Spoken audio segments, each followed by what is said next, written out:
अब मैं सिद्धार्थ के पास आती हूँ कि सिद्धार्थ, आप कैसे शशि थरूर के कल के भाषण को देखते हैं? उसकी बहुत चर्चा हो रही है सोशल मीडिया पर, सबने पूरी स्पीच एंड टू एंड लगा लगा कर और अपने कमेंट्स किए हैं। तो कल के भाषण को देखकर आपको क्या लग रहा है कि मोदी जी इनसिक्योर हुए होंगे? और जिस तरीके से उन्होंने ये साफ गोई उनकी दिख रही थी कि let me tell you at the very outset that I am part of the opposition and I am not part of the government. तो क्या आज कांग्रेस के अंदर जो डिट्रैक्टर्स हैं, जो शशि थरूर के, आज उनको भी एक कड़ा जवाब गया है जिस तरीके से मोदी जी को जवाब दिया? जी, थरूर जी ने क्या कहा ये तो आपने भी बहुत अच्छे से समझा दिया, संजय झा जी ने भी बता दिया, प्रोफेसर मोहसिन जी ने भी बता दिया। मैं बताना चाहता हूं कि शशि थरूर जी ने ऐसा क्यों कहा। जब हम समझ जाएंगे कि उन्होंने इस तरह की भाषा का इस्तेमाल क्यों किया, तो हमको समझ में आ जाएगा कि कौन कौन उसके चलते इनसिक्योर है। सबसे पहली बात यह है कि राजनेता और राजनयिक में अंतर होता है। राजनेता पॉलिटिशियन होता है और राजनयिक डिप्लोमैट होता है। इंग्लिश में एक कहावत है, a diplomat is one who asks you to go to hell in such a nice way that you actually look forward to going there. ये डिप्लोमैट की एक खासियत होती है। होता यह है कि राजनेता जो होता है वो किसी पार्टी का प्रतिनिधित्व करते हैं, लेकिन राजनयिक जो होते हैं वो नीति का प्रतिनिधित्व करते हैं। अब थरूर जी के बारे में ध्यान में रखना है कि वो 2009 में कांग्रेस में आए हैं। उससे पहले वो दुनिया के सबसे बड़े अंतरराष्ट्रीय मंच संयुक्त राष्ट्र संघ के असिस्टेंट सेक्रेटरी जनरल थे, जहां पर करीब 200 देश के प्रतिनिधि हमेशा बैठे रहते हैं। ये उनका जो आज हमने कल देखा, ये उनका राजनयिक वाला रूप है, राजनेता वाला रूप नहीं है। और वो अपने होम पिच पे बैटिंग कर रहे हैं, वो न्यूयॉर्क में बैटिंग कर रहे हैं, जहां पर 6 साल तक 2001 से 2006 तक वो यूनाइटेड नेशन के असिस्टेंट सेक्रेटरी जनरल थे। तो होता यह है कि राजनेता जो होता है वो पार्टी से बंधा होता है, लेकिन जो कार्यपालिका के लोग होते हैं वो अपने आप में विषय के एक्सपर्ट्स होते हैं। वो किसी पार्टी के लाइन को नहीं लेते हैं, वो विषय को लेते हैं। जैसे उदाहरण के लिए विक्रम मिस्त्री जी को हमने देखा, जिस समय पहलगाम हुआ था और ऑपरेशन सिंदूर चल रहा था, हम सब ने देखा कि सारे राजनेता टीवी पर से गायब थे। केवल कर्नल सोफिया कुरैशी सामने आ रही थी, विंग कमांडर व्योमिका सिंह आ रही थी, ये तो मिलिट्री की बातें कर रही थी, और कार्यपालिका की ओर से विक्रम मिस्त्री जी आ रहे थे। अब विक्रम मिस्त्री जी के बारे में ध्यान में रखना है कि विक्रम मिस्त्री जी भारत के मोदी सरकार के विदेश सचिव बाद में हैं। इससे पहले वो इंदर कुमार गुजराल प्रधानमंत्री जी के भी सेक्रेटरी रहे हुए हैं।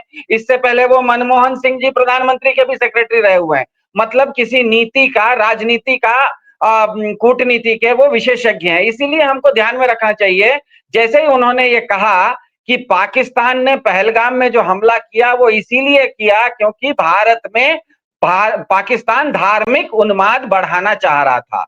इसकी तुलना कीजिए कि व्हाट्सएप पर जो बीजेपी वाले इसको फैला रहे थे, वो बीजेपी समर्थक किस तरह से इसको हिंदू मुस्लिम बना के फैला रहे थे, हम सब ने देखा। इसका मतलब यह है कि वो जो क्रूड वे था, वो जो अशिष्ट तरीका था, उससे अच्छा एक शालीन तरीका था। बात वही थी, विक्रम मिस्त्री जी ने उसको पाकिस्तान का आतंकवाद बनाम भारत की शालीनता का रूप दिया। बीजेपी के समर्थकों ने उसी पहलगाम को हिंदू बनाम मुसलमान दिया। तो ये जो शिष्ट भाषा, शालीन भाषा और अशिष्ट भाषा है, इस दोनों के बीच में अंतर है। और शशि थरूर जी ने कल बता दिया, क्योंकि वो अपने होम पिच पर बैटिंग कर रहे थे। मेरे ख्याल से वो जो बोल रहे थे उनसे सीखने के लिए कांग्रेस और बीजेपी तो बाद में सीखेगी। मेरे जैसे लोग जो सार्वजनिक मतलब मंच पर आ रहे हैं और कार्यक्रम में हजारों लोगों के सामने टीवी पर बोल रहे हैं, मेरे लिए भी एक क्या कहते हैं, लेसन है कि पब्लिक स्पीकिंग कैसे की जाए, अपने बात को किस ढंग से शालीनता से रखें ताकि सामने वाला समझ भी जाए, उसका जो संदेश है समझ भी जाए और भाषा का स्तर भी नीचे न गिरे। तो मेरे ख्याल से शशि थरूर के जिस तरह का बयान उन्होंने न्यूयॉर्क में दिया है, इससे पूरा का पूरा बीजेपी इकोसिस्टम काफी डिस्टर्ब होगा, क्योंकि वो वही बात बोल रहे हैं जो उनको भारत सरकार ने ब्रीफ दिया है, लेकिन भाषा अपनी इस्तेमाल कर रहे हैं। ब्रीफ से वो बाहर नहीं जा रहे हैं।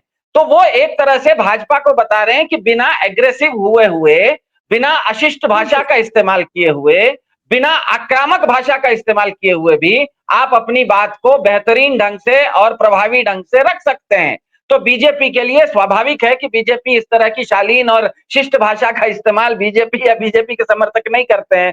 वो हमको पता है कि बहुत आक्रामक है, जैसे ऑस्ट्रेलिया वाले क्रिकेट में स्लेजिंग करते हैं, तो बीजेपी के क्या कहते हैं, पॉलिटिक्स की स्लेजर है। हर चीज में वो स्लेजिंग करती है। और शशि थरूर ने कहा कि स्लेजिंग करने की जरूरत नहीं है, आप पिच पर अगर खेल रहे हैं तो स्लेजिंग करने की जरूरत नहीं है, मौके पर चौका कैसे मारा जाता है ये शशि थरूर ने कहा। इसके कारण उनकी भाषा के चलते मेरे ख्याल से बीजेपी के अंदर काफी परेशानी होगी कि बीजेपी की ही बात बीजेपी से बेहतर ढंग से, उससे ज्यादा शालीन तरीके से। सिद्धार्थ, इस समय 12,000 से ज्यादा लोग इस समय हमें लाइव देख रहे हैं और हम शशि थरूर के बारे में बात कर रहे हैं कि शशि थरूर का जो स्पीच है वो किस तरीके के लर्निंग लेसन्स है बीजेपी और कांग्रेस दोनों के लिए। आपने बीजेपी की बात कही कि बीजेपी के लिए इस तरीके की शालीन भाषा का इस्तेमाल करना ही अपने आप में एक अजूबा है, बहुत ही कम या लोग दिखते ही नहीं है।